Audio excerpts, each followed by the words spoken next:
आज जगदलपुर में हुए ये बड़ी खबर है। नक्सलियों ने अरनपुर हमले की जिम्मेदारी ली है। डरवा डिवीजन के साईनाथ ने प्रेस नोट जारी कर दिया है।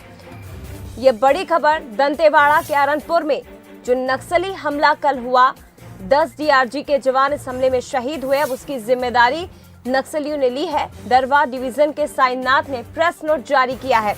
पीएलजीए ने अरनपुर हमले की जिम्मेदारी ली और इस हमले को सरकार की कार्रवाइयों का जवाब बताया है। जानकारी दे दें कि कल दंतेवाड़ा के अरनपुर में लैंडमाइन ब्लास्ट हुआ था। डीआरजी के 10 जवान इसमें शहीद हो गए थे।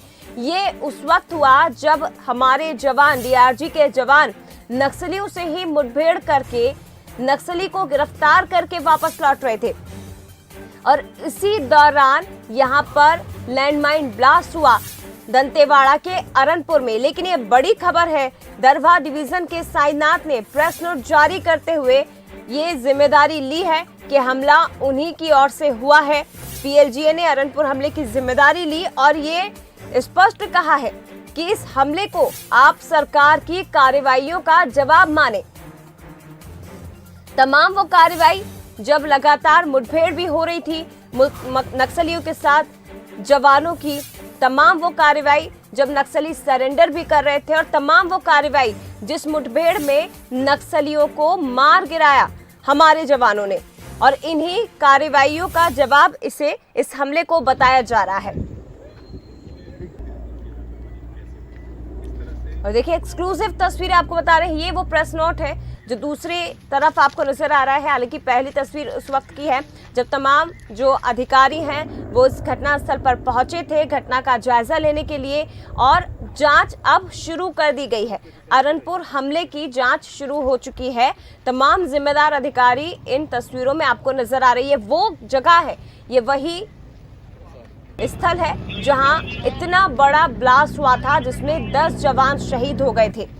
अरनपुर का यही वही इलाका है। यहीं से काफिला गुजर रहा था, वाहन गुजर रहा था जवानों का, और इसी दौरान घात लगाए बैठे नक्सलियों ने यहां पर ब्लास्ट कर दिया था। दूसरी तस्वीर आप देख रहे हैं वही प्रेस नोट है जो डरवा डिवीजन के साईनाथ ने जारी किया है और इसमें ही ये बताया गया है कि ये हमला सरकार की कार्रवाइयों का जवाब है।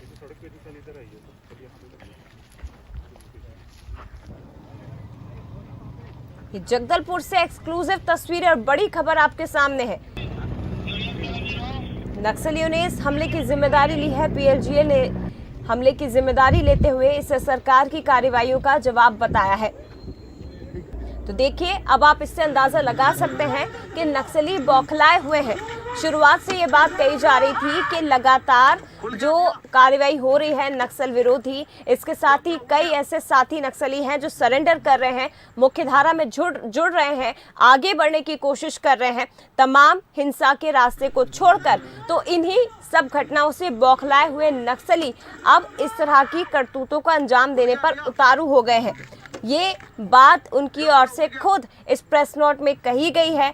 सरकार की कार्रवाइयों का जवाब इसे बताया गया है। महत्वपूर्ण खबर है और बड़ी खबर है। तस्वीरें आप देख सकते हैं इस घटना के बाद का जो वीडियो सामने आया था। हालांकि बंसल न्यूज़ इस वायरल वीडियो की पुष्टि नहीं करता है, लेकिन ये बताया जा रहा है कि हमले के बाद का वीडियो है जब सब कुछ तितर बितर हो गया था। हमारे जवान जिस वाहन में सवार थे उसके परखच्चे उड़ गए। 50 किलो का आईडी लगाया गया था। जवानों को नुकसान पहुंचाने के नापाक मंसूबों से इस 50 किलो के आईडी को लगाया गया था और ये जानकारी मिल रही है। ये जो सड़क आप देख रहे हैं अरनपुर की, कई सालों से इसका निर्माण कार्य चल रहा था और इसी बीच में जब निर्माण कार्य हो रहा था, इसी बीच में यहाँ पर आईडी लगाया गया था। हालांकि आईडी इसलिए लगाया जाता है क्योंकि इस तक पहुंचना बहुत मुश्किल होता है, इसे ट्रेस नहीं कर पाते हैं और इसीलिए आईडी को सबसे ज्यादा इस्तेमाल ये दहशतगर्द करते हैं। और चलिए, ये महत्वपूर्ण खबर तो इस वक्त की आपको बता ही रहे हैं कि डरवा डिवीजन के साईनाथ ने प्रेस नोट जारी करते हुए अरनपुर हमले की जिम्मेदारी पीएलजीए ने ली है। लेकिन इस अरनपुर हमले में कल से लेकर अब तक क्या कुछ हुआ है, ये 8 तस्वीरों के माध्यम से आप समझिए। अरनपुर में कल एक बड़ा हमला हुआ जिससे दंतेवाड़ा पूरी तरह से दहल उठा था। 10 जवान डीआरजी के इस हमले में शहीद हो गए और देखिए जवानों के हथियार आप तीसरी तस्वीर में देख रहे हैं। जवान जो अब नहीं रहे, शहीद हो गए, लेकिन उनके हथियारों को जवानों ने रखा और गाड़ी के परखच्चे इस मामले में, इस हमले में उड़ गए थे। ये इतना तेज ब्लास्ट था आईडी का कि गाड़ी के परखच्चे उड़ गए। करीब 1.5 से 2 किलोमीटर दूर तक इसकी गूंज सुनाई दी थी। हमले का लाइव वीडियो भी सामने आया है। 5वीं तस्वीर आप देख रहे हैं, 5वें वीडियो में आपको नजर आ रहा है। इसके साथ ही हमला हुआ, आज शहीद जवानों का अंतिम संस्कार भी किया गया और उसके बाद अब इस हमले की जांच शुरू हो चुकी है। तमाम अधिकारी मौका वारदात पर पहुंचे और जांच शुरू कर दी। इसके साथ ही पुलिस लाइन में जहां पार्थिव शरीरों को रखा गया था, पार्थिव शवों को रखा गया था जवानों की, वहां मुख्यमंत्री भी पहुंचे, श्रद्धांजलि दी और परिजनों से भी मुलाकात की। चलिए ज्यादा बातचीत हम करेंगे, सीधे रुक करते हैं। हमारे साथ इस वक्त कुलेश्वर लाइव जुड़ गए हैं रायपुर से। कुलेश्वर, देखिए महत्वपूर्ण खबर है, जांच इस हमले की लगातार जारी है, लेकिन पीएलजीए ने इस हमले की जिम्मेदारी ली है और स्पष्ट कहा है सरकार की कार्रवाइयों का ये जवाब है, यानी कि बौखलाए हुए हैं नक्सली इस वक्त। देखिए, बिल्कुल इस घटना के बाद से यही उम्मीद जताई जा रही थी कि जल्द ही जो है नक्सली जो है पर्चा जारी करेगी और इसमें अपनी बात कहेगी, और वही हुआ।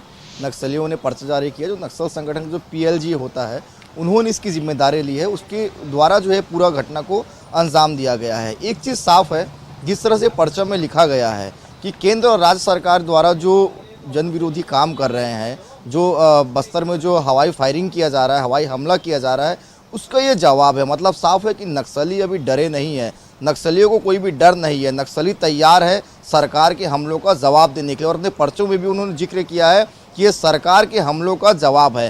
केंद्र और राज्य दोनों को इसमें घेरा है। साथ ही उन्होंने जो डीआरजी के जो जवान, जो बस्तर के जो युवक है, जो डीआरजी में भर्ती ले रहे हैं, उनसे भी कहा है कि ये नौकरी ना करे, सरकार से लड़े और जो सम्मानपूर्वक नौकरी होते हैं अन्य विभागों में, उस विभाग में काम करे, डीआरजी में बिल्कुल भी शामिल ना हो। साथ ही उन्होंने ये भी कहा है बस्तर कोई देश का हिस्सा नहीं है, बस्तर जो है भारतवर्ष का हिस्सा है।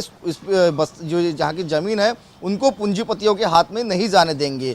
साथ ही अमित शाह का भी जिक्र करते हुए कहा, अमित शाह ने कहा है कि 2024 के पहले पूरे नक्सलवाद देश भर से खत्म हो जाएगा। उन्होंने अमित शाह का भी जिक्र करते हुए कहा है कि जो कह रहे हैं वो कभी नहीं हो सकता, हम लड़ते रहेंगे अपने हक के लिए, अपने अधिकारियों के लिए। बस्तर में जो पुलिस जवान है वहाँ की जनता को परेशान कर रहे हैं, कैंप खोले जा रहे हैं। तो कुल मिलाकर जो घटना है उसका जिम्मेदारी नक्सल संगठन ले लिया कि हाँ, हमने ये घटना किया है और 10 जवानों को शहीद किया है। बिल्कुल, ये महत्वपूर्ण खबर हो जाती है और स्पष्ट तौर पर इसे समझा जा सकता है कुलेश्वर के इस प्रेस नोट के जरिए सीधे सरकार को, केंद्र सरकार को चुनौती नक्सलियों की ओर से दी जा रही है। फिलहाल बहुत धन्यवाद आपका तमाम जानकारी साझा करने के लिए।